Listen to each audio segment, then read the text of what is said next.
Today we're in Cherbourg, France.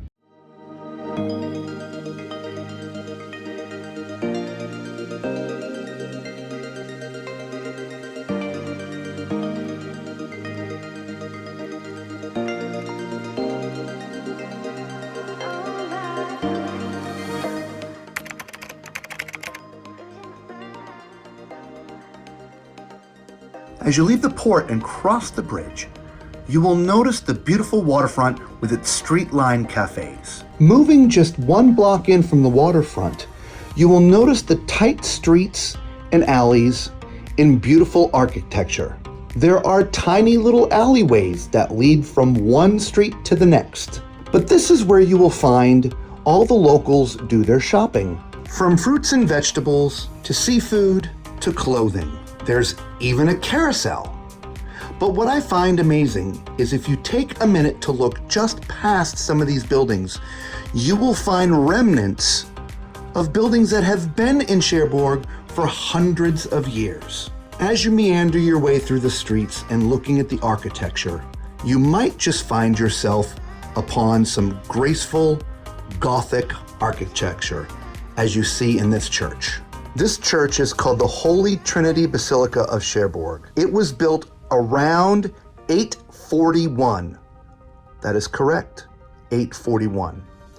But through the years, it has been destroyed and rebuilt because of many different invasions. After the basilica had been destroyed in the 100 Years' War, another rebuild began in 1428. This rebuild took until 1466 to complete, and the basilica was consecrated on May 24th of that year. During the hundreds of years that followed, the church had been ransacked and partially destroyed many times. A 26-meter-high square tower was added to the church in 1828.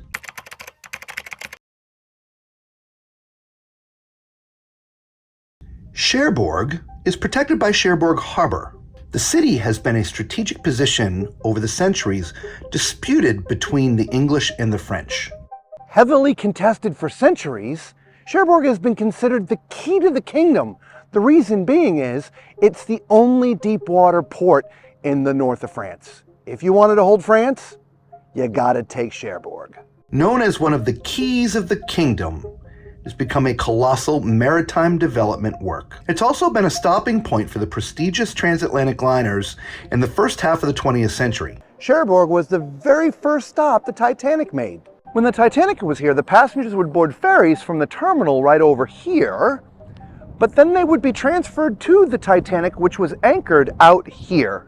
The Titanic itself never came to the dock. As you walk around Cherbourg, you will also notice military structures that have been left from World War II from the German buildup. When the Germans took control of Cherbourg, they built fortifications all along the port, knowing that at some point the Allies would need to land there. Cherbourg was also the primary goal of U.S. troops during the Normandy invasion in 1944. During the Second World War, the German army occupied the north of France and fortified the coastline against invasion. As a deepwater port, Cherbourg was of strategic importance, very heavily protected against seaborne assault. German troops arrived in the outskirts of Cherbourg on June 17, 1940. Towards the end of the Battle of France, 2 days later, the city council declared the city open.